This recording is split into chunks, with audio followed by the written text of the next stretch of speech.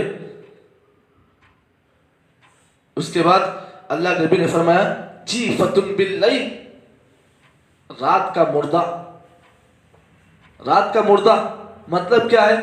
رات میں سوتا ہے تو ڈائریکٹ پھر صبح میں ہی نیند کھلتی ہے، نہ تہجد نہ قیام اللیل. اس کو کہتے ہیں جیفۃ باللیل، رات کا مردہ. اور اللہ کے نبی نے فرمایا نا نیند موت کی بہن ہے. تو اب بعض لوگ ایسے بھی ہوتے ہیں دن بھر تھکان دنیا کے پیچھے تھک کر رات میں جب سوتے ہیں تو پھر صبح آنکھ کھلتی ہے. تو کب کھلتی ہے؟ صبح کے 12 بجے آنکھ کھلتی ہے اور ناشتہ ہوتا ہے 1 بجے دوپہر میں. فجر گول، تہجد گول، ظہر بھی گول. جیفۃ باللیل اسے کہتے ہیں رات کا مردے کا مطلب یہ ہے کہ رات میں سوتا ہے تو مردے کی نیند سوتا ہے. مردے کو ہوش ہوتا ہے کیا مجھے کب اٹھنا ہے؟ نہیں. مردہ جب سوتا ہے تو اسے ہوش نام بھی کوئی چیز نہیں. اب اس کو موت آ گئی، یہ بھی جیفۃ باللیل ہے، رات کا مردہ ہے. یہ رات میں سوتا ہے تو صبح آنکھ کب کھلتی ہے اس کو ہی نہیں معلوم. لیکن ایک مومن جب رات میں سوتا ہے تو اس ارادے کے ساتھ سوتا ہے کہ مجھے صبح فجر پڑھنا ہے، مجھے رات میں تہجد پڑھنا ہے، اس نیت کے ساتھ وہ سوتا ہے. جیفۃ باللیل. اس کے بعد اللہ کے نبی نے فرمایا حمار بالنہار، دن کا گدھا. جس طریقے سے گدھا محنت کرتا ہے، آپ گدھے کے اوپر کتنا ہی بوجھ ڈال دو، گدھے کو نہیں معلوم کہ میرے اوپر کتنا بوجھ ہوئے. وہ ایک انسان پہ بوجھ ڈالو تو بولتا بھائی میرے اوپر اتنا بوجھ ڈالے نکو ڈالو. گدھے کے اوپر آپ جتنا بوجھ ڈال دو گدھے کو بوجھ کا احساس نہیں ہوتا ہے. یہ بھی دن کا گدھا ہے، دن بھر محنت کرتا ہے. کب سے؟ صبح 8 بجے سے لے کر رات کے 12 بجے تک محنت کرتا ہے. کائے کے لیے؟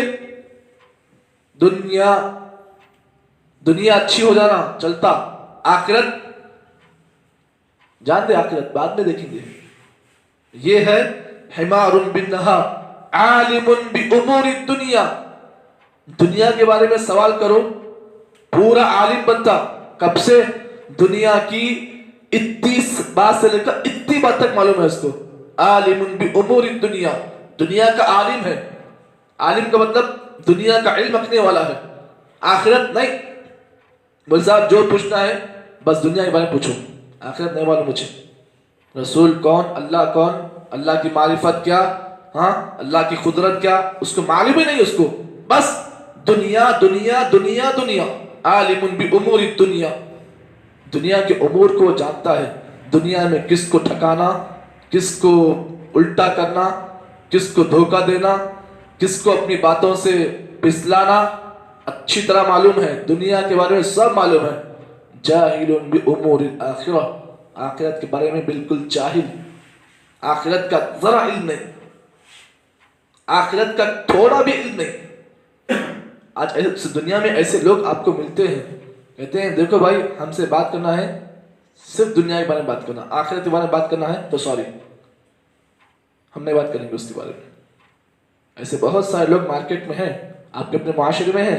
تو یاد رکھیں اس وقت اس حدیث کو آپ لائیں کہ اللہ تعالیٰ ایسے بندوں سے ناراض ہوتے ہیں جن کی دنیا میں، جن کی زندگی میں صرف دنیا ہوتی ہے، آخرت کا ذرا برابر ان کے پاس ہوش نہیں ہوتا ہے. اللہ تعالیٰ سمجھ لیں یہ اللہ کے نافرمان بندے ہیں اور یہ اللہ تعالیٰ کے غضبناک اللہ تعالیٰ کے بندے ہیں جن پر رب کا غضب ہے.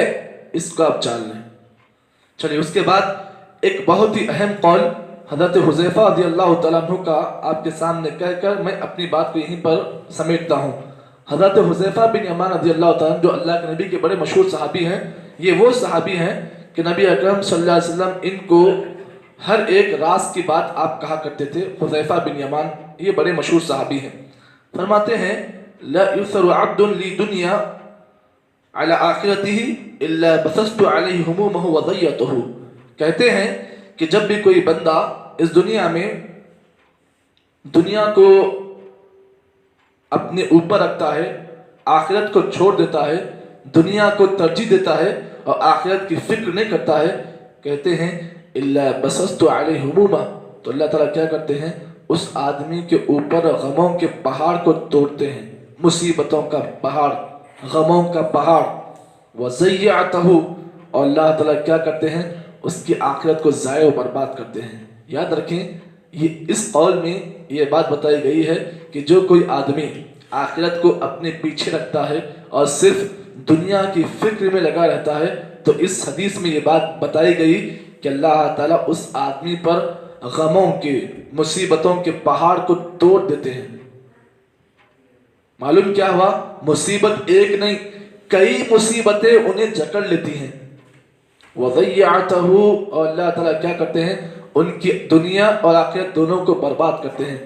تو معلوم یہ ہوا اس حدیث میں اس مسئلے کی وضاحت ہو گئی کہ جو کوئی آدمی اس دنیا میں زندگی ایسے گزارتا ہے کہ اپنی آخرت کی فکر نہیں کرتا ہے، آخرت کا ذرا برابر خیال نہیں کرتا ہے، تو یاد رکھیں اللہ تعالیٰ بھی اس پر غموں اور مصیبتوں کے اللہ تعالیٰ پہاڑوں کو توڑتا ہے۔ اب دنیا میں آج کئی لوگ دیکھتے ہوں گے کما رہے ہیں، کھا رہے ہیں، پی رہے ہیں، لیکن پھر بھی سکون نہیں ہے، مصیبتوں کے پہاڑ ٹوٹے ہوئے ہیں۔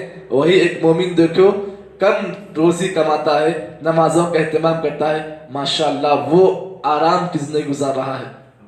کیوں؟ اس لیے کہ کبھی بھی اس نے دنیا کو اپنے آگے نہیں رکھا بلکہ اپنی آخرت کو آگے رکھا۔ اور یاد رکھیں کہ جو کوئی آدمی زندگی میں اپنی آخرت کو آگے رکھتا ہے، دنیا کو پیچھے رکھتا ہے، یاد رکھیں اسے سوتے وقت کوئی نیند کی گولی کھانے کی ضرورت نہیں پڑتی ہے، بلکہ اسے آرام کی نیند ایسے آتی ہے جس طریقے سے ایک آدمی جب کسی چیز کا مزہ لیتا ہے تو کیسے آرام سے مزہ لیتا ہے، ویسے مزے کے ساتھ اسے نیند آتی ہے، اور پھر وہ جب صبح اٹھتا ہے فجر میں تو اتنے آرام کے ساتھ اٹھتا ہے جس طریقے سے ایک چیز جو اسے دولت ملنے والی ہے، ایک مزہ ملنے والا ہے، اور مزہ ملنے پر آدمی کیسے سکون سے صبح اٹھتا ہے، تو وہ آدمی فجر کو ایسے ہی اٹھتا ہے۔ تو معلوم یہ ہوا ہم کو اور آپ کو چاہیے کہ کبھی بھی زندگی میں اپنی دنیا کو ہم پیچھے رکھیں، کیونکہ آخرت سب کچھ ہے، دنیا فانی ہے اور آخرت ہمیشہ باقی رہنے والی ہے۔ تو یاد رکھیں عقل مند وہ ہے کبھی بھی فانی کو اپنے باقی رکھنے والی چیز پر آگے نہیں رکھتا ہے، کیونکہ دنیا فنا ہونے والی ہے اور آخرت باقی رہنے والی ہے۔ عقل مند وہ ہے جو فانی چیز کو پیچھے رکھتا ہے اور ہمیشہ رہنے والی چیز کو آگے رکھتا ہے۔ اللہ سے بس یہی دعا کرتا ہوں کہ اللہ تعالیٰ مجھ کو اور آپ کو ہمیشہ دنیا کے معاملے میں ہمیشہ اپنے پیچھے رکھنے والا بنائے، اور ہمیشہ اللہ تعالیٰ آخرت کو، ہمیشہ اپنی فکر آخرت کو اللہ تعالیٰ ہمارے اندر پیدا کرنے توفیق عطا کرے۔ سبحان اللہ بحمدہ، سبحانک اللہم وبحمدک، نشہد ان لا الہ الا انت، نستغفرک ونتوب الیک۔